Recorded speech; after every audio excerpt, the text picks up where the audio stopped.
acho que a gente deu um novo passo, né? O Flamengo inaugurou uma nova etapa.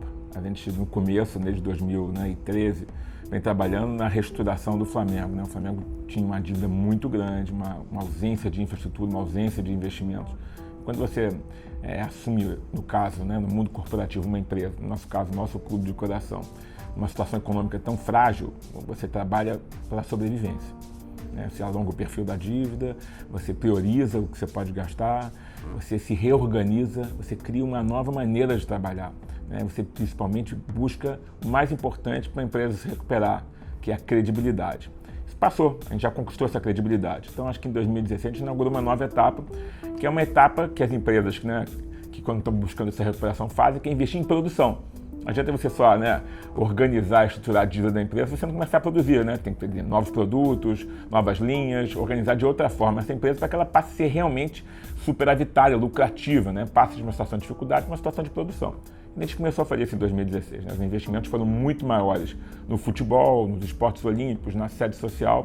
Realmente passamos a colocar mais dinheiro, até diminuímos percentualmente o que nós pagávamos de dívida por ano, nos anos anteriores, a dívida já foi reduzindo de uma forma ou de outra, mas ainda assim a gente começou a alocar mais dinheiro para a própria produção. E mesmo fazendo isso, nós tivemos um superávit recorde na história do Flamengo, acima de 150 milhões. É um superávit, vocês terem uma ideia, em 2013 a gente partiu de um déficit de 23 milhões. O Flamengo teve um déficit e agora está com um superávit de 153 milhões. É realmente muito expressivo. Então, apesar do maior investimento na produção, a gente começa a ver que produção gera produção. Produção gera receita. Então você começa a investir, você começa a vender mais. No nosso caso, a gente está investindo mais no futebol, investindo nos esportes em geral, investindo na sede, começamos a ter mais associados, tivemos receitas maiores de premiação, tivemos receitas com a televisão maiores. Quer dizer, a verdade é que a gente saiu de um ciclo que estava um ciclo de reestruturação para um ciclo virtuoso.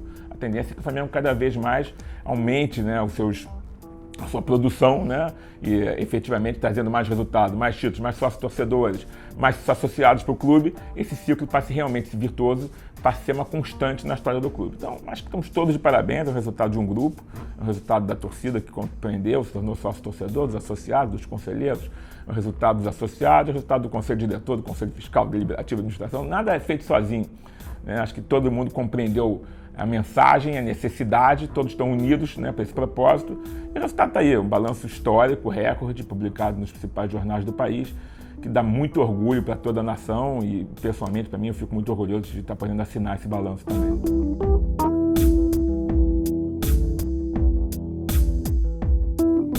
É isso. Isso a gente já sempre foi. Em termos de números, agora a gente efetivamente e acho que é uma potência na América Latina e diria até que mundialmente nós temos um faturamento bruto de R$500 bilhão, superior a R$500 bilhão. Quer dizer, são poucos clubes no mundo que tem isso. O Flamengo está num clube seleto, efetivamente. Mas esse ciclo virtuoso ele é interessante porque ele se retroalimenta. Coisa boa gera coisa boa. Não se fala mais quando se vê os noticiários, mas a dívida, o Flamengo é um clube endividado, o Flamengo está devendo, não pagou o salário. Da mesma maneira que as coisas negativas atraem coisas negativas, as coisas boas atraem coisas boas. Então, a gente enxerga um caminho positivo, de coisas boas atraindo e se multiplicando. Você começa a crescer não numa progressão aritmética, mas sim numa progressão geométrica. Se multiplicam as novidades, as coisas boas, os investimentos. A gente investiu mais em 2016 em relação a 2015, nós investimos mais de 43% em relação ao ano de 2015. As duas principais notícias são: o Flamengo é um clube solvente. Isso é, a receita do Flamengo hoje em dia é superior à sua dívida. Essa dívida vem caindo muito, mas pela primeira vez a gente tem hoje em dia um índice de solvência que a gente chama vocês terem uma ideia, em 2013, para cada R$1 que a gente recebia, a gente tinha que pagar R$4 e pouco de dívida. Então, era uma situação de desespero. Hoje em dia, para cada R$1 de receita, eu tenho que pagar 0,80 de dívida. Quer dizer, sobra um trocado. Quer dizer, o Flamengo está num outro momento, efetivamente. É um clube solvente, a gente tem orgulho de dizer que é um clube solvente. E principalmente, isso aí é muito importante até para o associado, o Flamengo caminha para o fim desse passivo descoberto, com um patrimônio líquido positivo.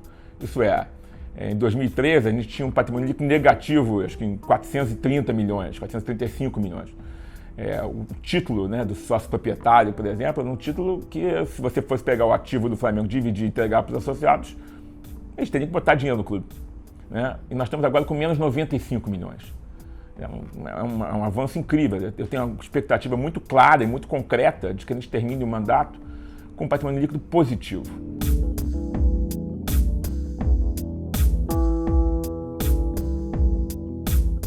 Olha, eu acho que em termos de faturamento não é uma realidade tão distante, mas quando as pessoas perguntam para mim por que falta para o Flamengo então ser o Barcelona?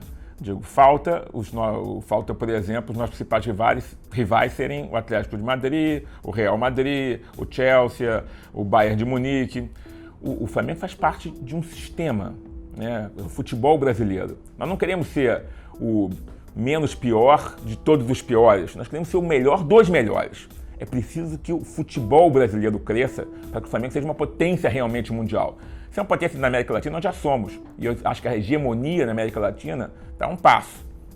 Em termos históricos, a gente está há pouco tempo para se conseguir isso efetivamente.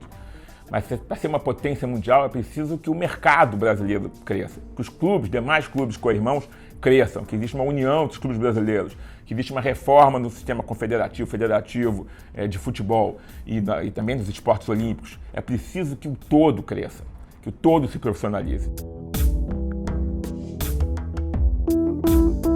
Primeiro, o Flamengo vai sempre lutar pelos seus interesses. Então, eu quero ganhar mais que os outros, não é só porque eu quero ganhar, é porque eu mereço.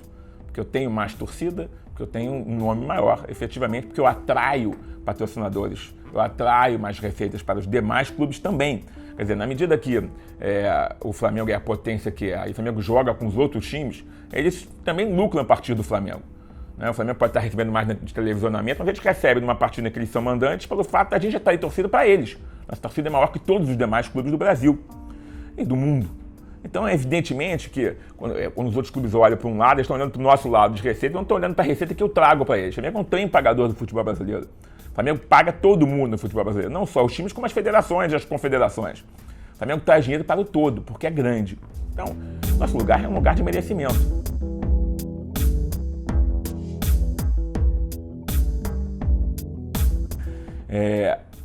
Talvez não seja a distribuição de receita mais saudável que o Flamengo tenha que buscar. A fatia de TV ainda é uma fatia muito alta no clube. O Flamengo vem trabalhando, principalmente para o departamento de marketing, numa divisão, uma dispersão maior das suas fontes de receita. E aí que entra o estádio. O estádio, no mundo inteiro, é uma das principais fontes de receita dos demais clubes. Tem certeza que com um estádio próprio, né, ou com a exploração de um estádio, no caso, por exemplo, da possibilidade do Maracanã via o Flamengo, nós vamos ter uma fonte de receita muito grande.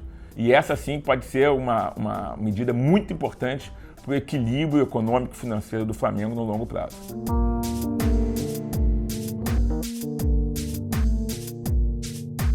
A importância é absurdamente grande, né? Primeiro pelas receitas diretas, né? O sócio-torcedor oferece para o torcedor do Flamengo uma participação direta na minha receita, receita do clube. Ele coloca o dinheiro vai para o clube utiliza, né, em benefício do próprio clube e dos seus torcedores. É uma maneira mais democrática, é democracia na veia, né? Participação direta. Mas existe a participação indireta do torcedor, né? A bilheteria também é uma participação direta, mas a questão é que a grandeza do clube e a credibilidade que nós temos junto aos demais stakeholders, os participantes do mercado, vem do tamanho da nossa torcida. Cada vez que eu vou a um patrocinador, eu coloco para ele a exposição que o Flamengo traz na mídia, né, ao ter uma marca desse patrocinador associada ao nosso uniforme, ou ao seu treinamento, ou ao microfone do Flamengo, onde quer que seja, ao site do Flamengo. Né? Mais produtos licenciados eu tenho porque eu tenho mais torcedores. Os torcedores ajudam o Flamengo comprando produtos licenciados, oficiais do clube. Então, na verdade, o Flamengo depende dos seus torcedores. A maior dependência que nós temos, seja direta ou indiretamente, são dos torcedores. A diferença é que o sócio-torcedor, o dinheiro está na veia. Para a gente aqui, a gente utiliza 100% no futebol. Mas a grandeza do Flamengo, a potência e a credibilidade que o Flamengo tem, ela é absolutamente dependente dos nossos torcedores. E isso a gente sempre pôde contar, né? Essa paixão é uma paixão que eu tenho, que você tem, que todos têm. O ponto da pergunta traz uma ressalva importante, né? O Flamengo vem pagando muito dívida, né? A gente saiu de uma dívida de, sei lá, quase 700 milhões e de principal dívida a gente já pagou 235 milhões até hoje, que estamos com uma dívida em torno de 380 milhões hoje em dia, 370, né? 390 no balanço, mas a gente continuamos pagando. 235 milhões de principal dívida foi pago. Nos últimos 4 anos a gente pagou provavelmente valor igual de juros. Quer dizer, a gente vai pagando, como as pessoas sabem, os juros são altos. Então a gente já colocou um enorme capital no pagamento de dívida. Porque existe uma questão de, quando as pessoas olham o balanço, pensam assim, bom, por que o Flamengo pega emprestado se sobraram 150 milhões no final do ano? Porque primeiro existe um negócio chamado fluxo de caixa. Né? O Flamengo não recebe todas as receitas em 1º de janeiro e paga todas as despesas em 1º de janeiro. Se fizesse isso, era ótimo. Mas isso não acontece dessa forma. As despesas acontecem ao redor do ano, as receitas acontecem durante o ano. Em determinados momentos, o fluxo de caixa é negativo. E aí você precisa desse empréstimo. O que o Flamengo pega de empréstimo, ele sempre paga mais do que ele pegou de empréstimo no ano. Então, pegar empréstimos acontece em toda e qualquer empresa saudável do país. A dívida boa é aquela que você pega para reduzir dívidas maiores, taxas de juros maiores, ou quando você pega uma dívida para um investimento que vai te trazer um retorno maior do que essa dívida que você tomou. É para isso que a gente está caminhando. Dever sempre, nenhum problema em dever. Desde que, você possa pagar, coisa que o Flamengo já pode hoje em dia. Já tem mais receita do que dívida. E 2, que essa dívida tenha sido tomada por um dos 2 principais motivos da vida. Fluxo de caixa, que é uma coisa sazonal, de temperatura, que acontece uma vez ou outra, e para que você faça investimentos maiores que te tragam retornos futuros. O Flamengo tira dinheiro das suas próprias pernas. O Flamengo nunca deixou de honrar um compromisso desde que a gente assumiu. As pessoas não deviam estar preocupadas com os clubes que efetivamente pegam o dinheiro emprestado ou dão um passo maior com as suas pernas. A gente nunca deu um passo maior com as nossas pernas. A nossa relação, o Profut diz uma relação de dívida que não pode ser 80% do seu faturamento, não pode ser designado futebol. Nós estamos em 45%, 50%. A preocupação, esse tipo de preocupação é uma preocupação sem fundamento, desnecessária, jocosa e fruto de pessoas que ficaram presas num passado que já acabou há muito tempo, elas temem não enxergar. O Flamengo é um clube solvente, competente, o Flamengo é um clube que paga em dia, nunca enfrentou nenhum problema em relação a isso, não tem nenhuma preocupação para o futuro em relação a isso, e o Flamengo é um clube que investe. E os investimentos estão começando a trazer resultados. Já trouxeram no ano passado e eu tenho certeza que a partir desse ano, no porvir, os resultados serão ainda melhores e mais eficientes.